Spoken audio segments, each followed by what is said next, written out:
Et nous sommes de retour sur le plateau de la web télé l'immobilier organisé par Acheter Louer et fait Larsen avec notre partenaire exclusif ERA Immobilier. Alors nous accueillons 3 directeurs d'agence du réseau ERA Immobilier justement.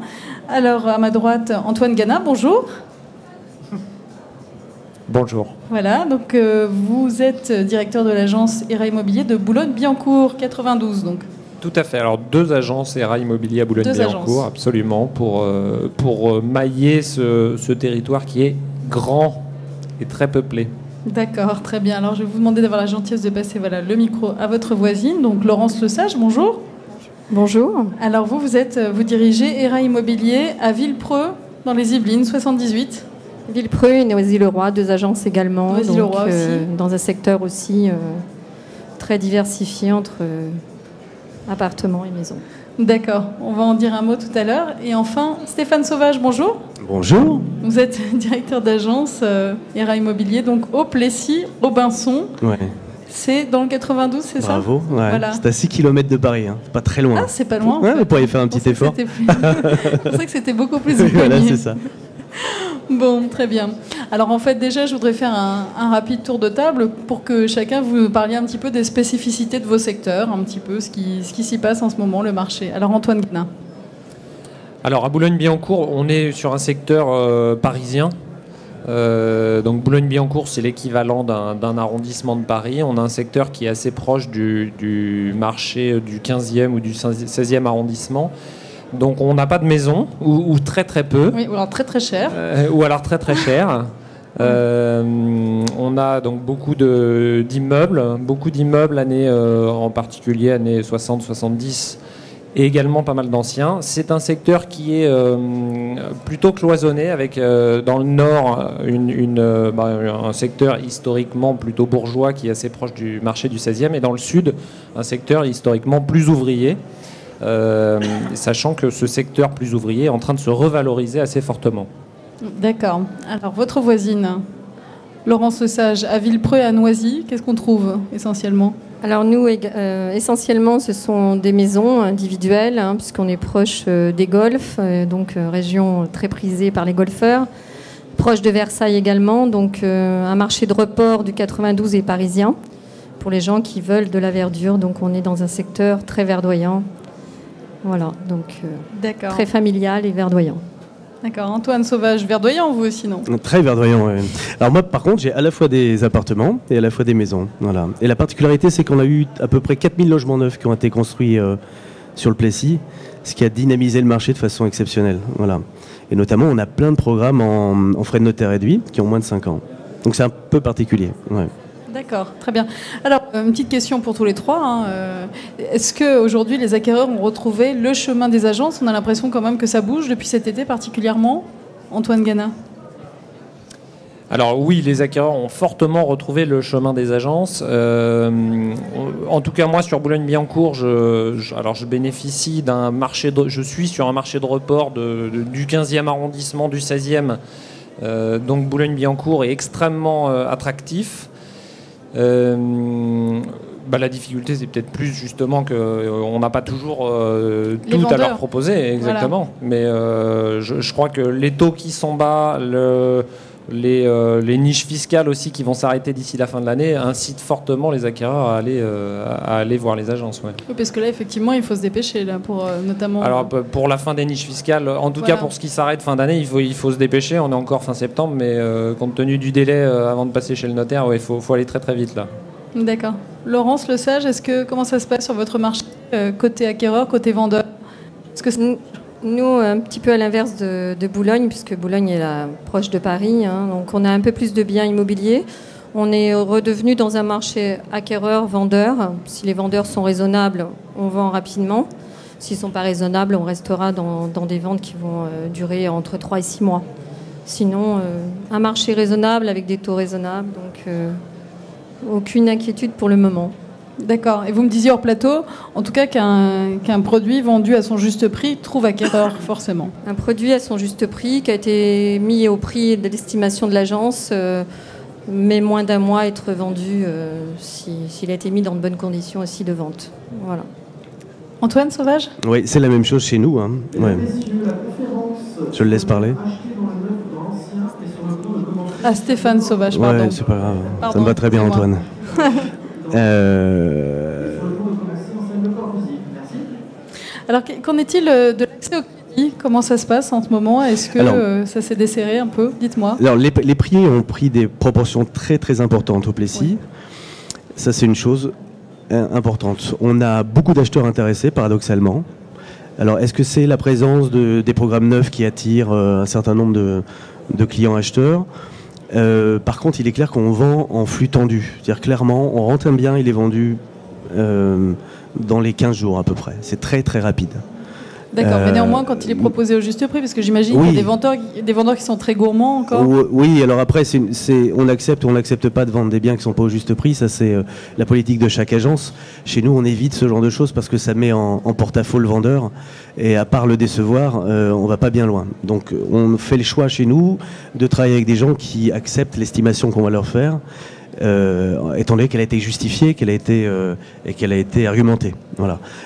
Donc, généralement, on prend un bien, on le vend dans les 15 jours. Et par c'est contre, très rapide. c'est Ouais. très rapide, très rapide. Ouais. Maintenant, on n'a plus du tout le même nombre de biens qu'on avait il y a 6 mois avant janvier, on va dire. Hein. Voilà. On est même très étonné des prix de vente. Là, je crois qu'on a dépassé un niveau qui n'a jamais été atteint au Plessis-Robinson depuis très longtemps. Donc on se questionne sur ce qui va devenir. Est-ce que ça va perdurer? Alors les taux restent bas. On constate quand même une augmentation des taux directeurs légers depuis 6 mois. Donc est-ce que ça va influencer le rapport entre l'acheteur et le vendeur? On est, à mon avis, dans une période un peu critique à étudier de près. Ouais. Voilà, alors les taux, vous le dites, sont exceptionnellement bas. Ils sont bas. Qu'en est-il des conditions d'accès au crédit? Est-ce que vous constatez que vos clients peuvent facilement se faire financer un projet? Quel est le profil en fait? Moi, j'ai pas eu de difficulté particulière. Contrairement à ce qui avait été dit, j'ai pas trop de primo-accédants sur le Plessis-Robinson. Ouais. On a plutôt des gens qui achètent et revendent. Le CSP du Plessis est intéressant, donc on a des gens qui ont des bons revenus, qui ont généralement un apport, mais j'ai pas senti de difficulté particulière par rapport au plan de financement. On a très très peu de rétractations dues à un problème de financement. Voilà. Ouais. D'accord, c'est la même chose chez vous, Laurence? Oui, c'est pareil. Hein. Depuis le mois de janvier, les banques sont un peu plus ouvertes. Le 110% revient pour nous qui avons des primo-accédants, parce qu'on a quelques résidences qui sont pour les primo-accédants. Et les banquiers, bon, suivant le profil du client, sont assez souples aujourd'hui, alors qu'ils n'y étaient pas l'année dernière, en 2009. Hein. Donc pas non plus de rétractation, pas de SRU, mais aussi ça y fait par la bonne découverte aussi de l'agent immobilier par rapport à l'acquéreur. Donc ça, tout passe par là de toute façon. Antoine, Ghana? Je crois effectivement qu'on est sur 3 secteurs privilégiés aussi. Oui. Donc nous non plus, on n'a pas de réel problème quant au financement de nos acquéreurs. C'est vrai que c'est en grande partie aussi lié à la découverte acquéreur qu'on fait. Effectivement, ça n'a pas de sens d'emmener quelqu'un qui n'a pas le budget pour le prix affiché d'un appartement. Nous, à Boulogne, on a aussi même en ce moment beaucoup de personnes qui achètent sans condition suspensive, des gens qui vendent leur appartement et qui rachètent, et donc qui n'ont pas nécessairement besoin de faire appel à un crédit. Donc on en a beaucoup plus aujourd'hui qu'il y a ne serait-ce qu'il y a un an, quoi. D'accord. Alors une question un peu traditionnelle qu'on pose toujours à des agents immobiliers, est-ce le moment d'acheter, Laurence? C'est toujours le moment d'acheter. Il n'y a pas de moment, il n'y a pas de bon moment, de mauvais moment, parce que de toute façon, un marché baissier, c'est bien pour vendre et acheter, puisqu'on est sur le même marché. Un marché haussier, c'est pareil. Donc il n'y a pas de moment. Je crois qu'il faut que les gens, quand ils ont une envie et que ce ne soit pas démesuré, franchissent le pas. C'est notre devoir de leur faire comprendre. D'accord. Stéphane? Ah oui, je suis de cet avis, absolument. Par contre, je voudrais revenir sur les vendeurs. Il est apparu depuis quelques semaines des vendeurs qui nous posent la question de savoir s'il faut vendre. Parce qu'ils s'interrogent, et notamment des vendeurs qui n'arrivent pas à trouver leurs biens, puisqu'ils sont acheteurs aussi, et donc ne trouvant pas leur bien, hésitent de mettre en vente. Alors c'est la machine qui se bloque un peu parce que si les acheteurs trouvent pas, ils ne mettent pas en vente et d'autres acheteurs, enfin voilà. C'est mécanique.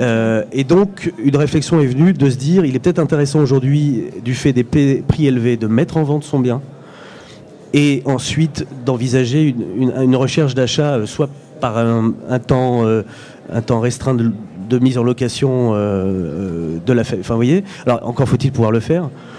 C'est pas toujours le cas, mais c'est apparu ça, ce qu'on n'avait pas avant. Donc, les gens décident de vendre en se disant c'est le moment.